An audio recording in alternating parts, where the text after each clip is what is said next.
I just got done editing this thing, and I just thought I'd warn you guys to buckle the fuck up, because this is a long one. Hi everyone, I'm Zach Reinhardt, here to review the new Various Artist compilation from Call and Response Records. Throw away your CDs, go out to a show.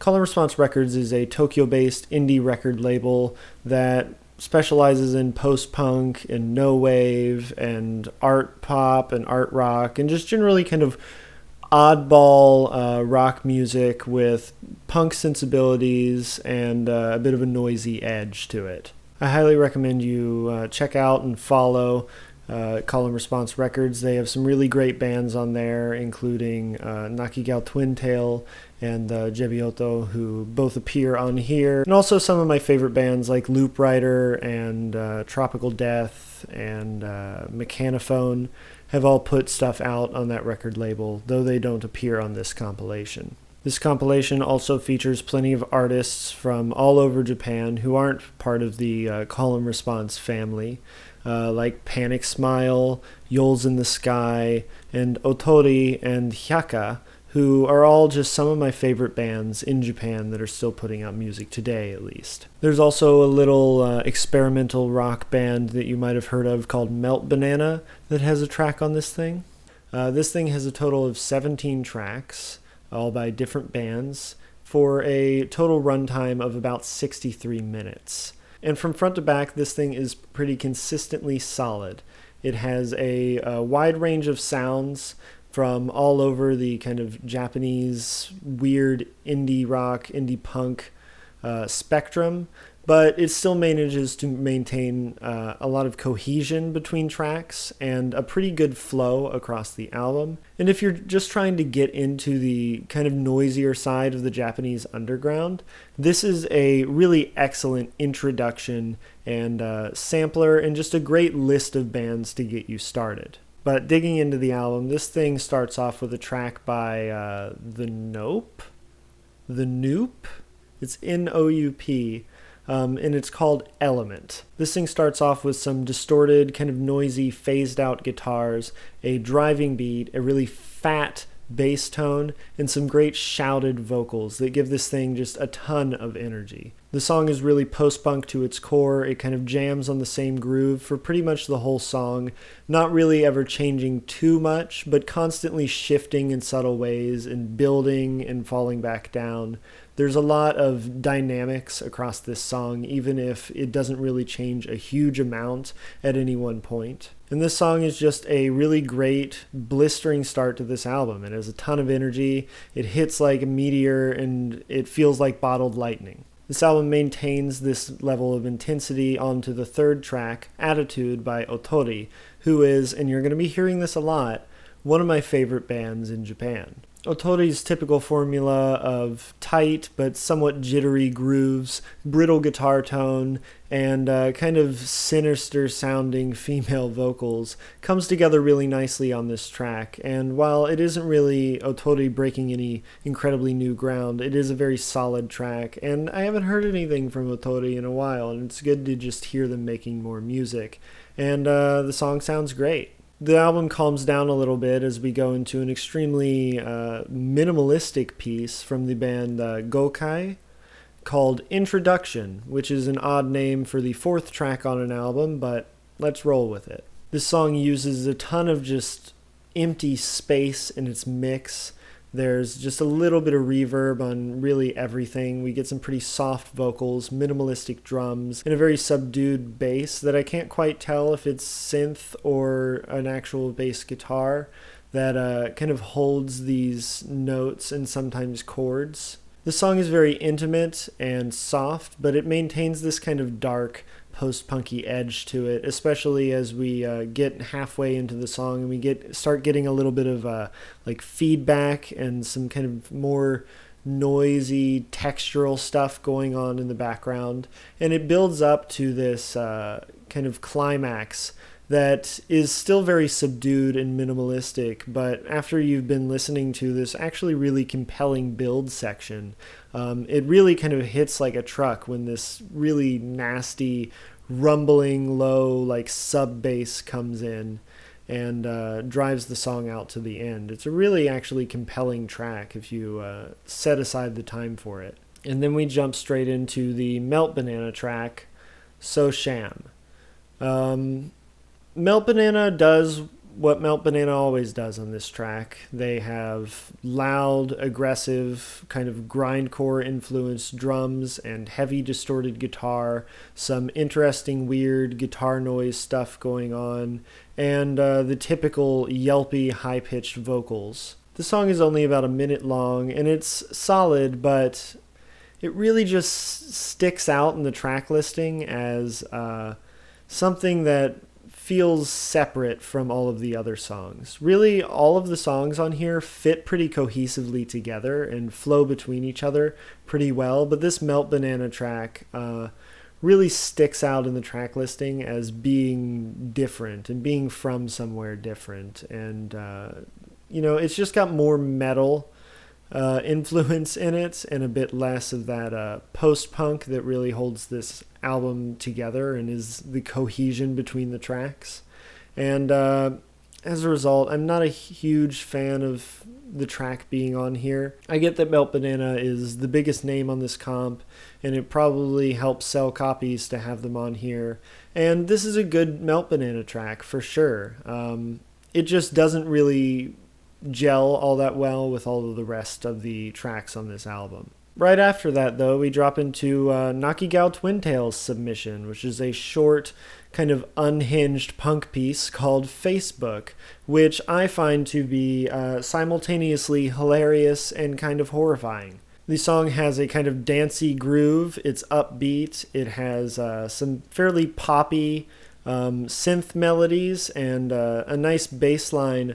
But the vocals on this thing are completely nuts. She is just screaming her head off the whole time. I can honestly hardly understand any of the words that are coming out of her mouth, except for when she says Facebook, but even that is a little unintelligible. But I actually just really love this track. I think it's a lot of fun, and I think it doesn't take itself too seriously, and I think the juxtaposition of this kind of crazy, unhinged singer on top of an otherwise fairly innocuous, kind of easy to listen to instrumental is pulled off pretty well, and the track doesn't overstay its welcome, rather, as it's only like maybe 2.5 minutes. Fuck, man. It is really hard to skip tracks on here. Like, I keep looking at this track listing and I want to talk about every single track.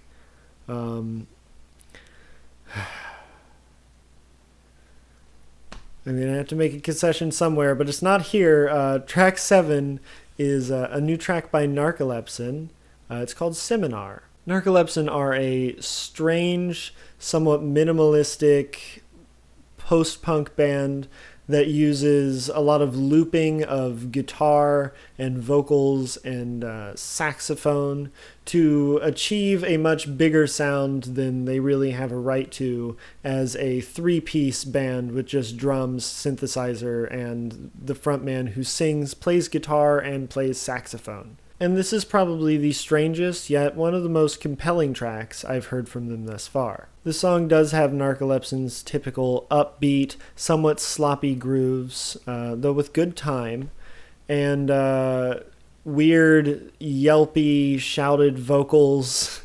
And it also has this strange, kind of campy, almost circus-y bass line that make this track feel kind of silly and tongue-in-cheek and, like it doesn't take itself too seriously. But then, after you think the song is kind of figured out and it's probably approaching its end, they build up this layered vocal loop that then takes over the whole song. The whole band drops out, and we just get this strange vocal loop that just keeps repeating and repeating and repeating, and it gets kind of hypnotic. This guitar starts coming in and slowly looping over itself in a kind of weird, sloppy, jittery way. And at this point, it's really unclear where the song is going. It's this really strange, somewhat surrealist art piece that always surprises me when it suddenly ends by jumping into this big saxophone melody that just happens very briefly at the end and then abruptly ends the song. It is a strange but also incredibly compelling and unique track from Narcolepsyn here. At this point, we're approaching the halfway point of the album, and we get this kind of few song long segment of some more electronics driven tracks. Second Apartment's Height and Yoles in the Sky's Invisible are both great tracks with some incredibly compelling building electronic grooves. But also in this section we get probably my least favorite track on the album, Jebioto's Slow Motion. Jebioto's kind of a new wave band, and they definitely show their new wave stripes on this song with these very clear, kind of 80s sounding synth tones and fairly poppy melodies. But the biggest issue I have with this track is just the mix and the production on this thing. The drums and bass and guitar that are on here are mixed together in this really muddy low end that kind of buries the drums and makes the guitar and bass, or maybe it's just one of them, it's hard to tell, kind of unintelligible at times. And then you get these extremely clean and clear, kind of reverby, high-pitched synthesizer notes that almost feel like they're just from an entirely different song, and we're just kind of thrown on top. I think the vocals are mixed well in all of this mess, and are at a good level and sound nice. And there is a nice catchy vocal melody on the chorus, but overall I just find the production really hurts this track, and it stands out as being notably somewhat lower quality than all the other tracks on here. Skipping ahead a bit to track 13, we get Panic Smile's entry into this comp, New Old Estate. Panic Smile is one of my favorite bands in Japan, and they definitely show why that's the case on this track. This song starts off with a pretty clean guitar tone that's playing a just nice 4/4, easy to listen to melody. The rest of the band comes in and everything is pretty easy to parse, which is rare for Panic Smile, a band that has been called by Ian Martin, the man who put this together, a post-punk Captain Beefheart, and I think that's about as precise and concise a explanation of Panic Smile's sound that anybody could come up with. But on this track, they're really taking it easy, and at first I was somewhat disheartened by that. I always have really liked when Panic Smile gets crazy with these polyrhythms and just strange math stuff going on in their song and jittery rhythms that don't seem to make any sense. But here they seem to be taking it pretty easy. And as the verse is coming to an end and we are approaching the chorus, we get this guitar that's hitting on the offbeats and is just playing some really clean, pretty chords. And everything seems normal until they, just before the chorus, wait a half a beat extra and take that guitar that was on the offbeat and put it on the downbeat and go into the chorus, which is entirely in 4/4. But when I first listened to this song, after that extra half beat happened, I had no idea what was going on for the whole rest of the song. On my first listen, I was so lulled into a false sense of security by the seemingly innocuous approach that Panic Smile was taking on this track that when the chorus finally happened, I was so fucked up and disorientated that I didn't know what was happening. I thought there were crazy polyrhythms happening and we were in some crazy time signature that I couldn't figure out, when in reality they just had put me in this strange, comfortable position and then just ripped the rug out from under my feet. Needless to say, I am absolutely in love with this track, and I think the simplicity of the songwriting and the effectiveness of it is nothing short of genius. There's also a lot of subtle uses of polyrhythms on here with hemiola effects, and there's a bass solo on here, and I could talk about this song for a very long time, but I'm going to try to restrain myself for the sake of keeping this review as concise as possible, and it's not going to be concise. The song I Can't Speak English by P-iPLE is as hardcore punk gets, and transitions very nicely into Jailbird Y's track, Tengoku Bakutan. This song really just checks everything on my list of qualities I want in the perfect song. It has noisy guitars, squealing feedback, loud, kind of crazy vocals, heavy tones, and great production, and just a overall massive sound. It has a great groove, a well-written chorus, and just some great riffs, especially towards the end when things get especially heavy.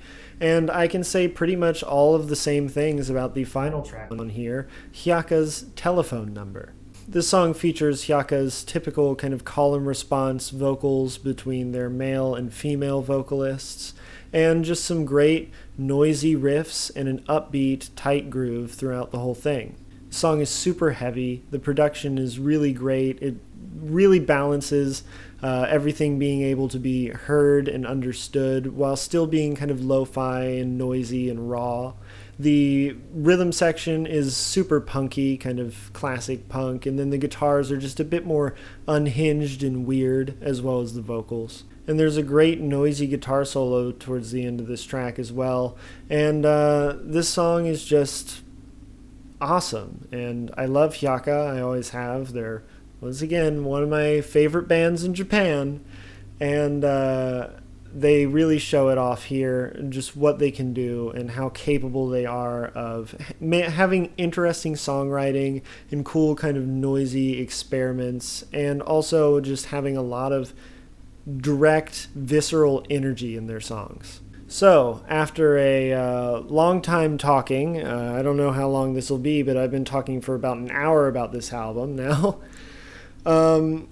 What can I say? This thing is awesome. There are a few nitpicks I have with it. I'm not a huge fan of Jebioto's track on here, and the Melt Banana track feels kind of out of place in the track listing compared with all of the other songs on here. But overall, this thing is incredibly solid. There's really not any bad songs on here. And if you're looking to get into Japanese underground rock and indie rock and punk and figure out what that sounds like and figure out why I love it so much, this is, from now on, the album I'm going to be directing people towards. This thing is really kind of a dream compilation for me. There are only a few bands that I feel are kind of missing from this thing to make like the perfect dream comp of all my favorite bands. But most of them are here, especially like Panic Smile, Hyaka, Nakigao Twin Tail, Narcolepsin. These bands are all awesome. Yoles in the Sky's track, I didn't really talk about it too much, but is great. And Yoles in the Sky is definitely a band you should check out. And I was also introduced to a lot of bands that I hadn't really heard before. Trespass's track on here is great that I didn't really get the opportunity to talk about too much, but it's really great. It reminds me a little bit of Convex Level, if you're familiar with that band. And the opener, the Noop or the Nope or whatever, that band's great. That is an awesome song. And I'm really kind of infatuated with this comp.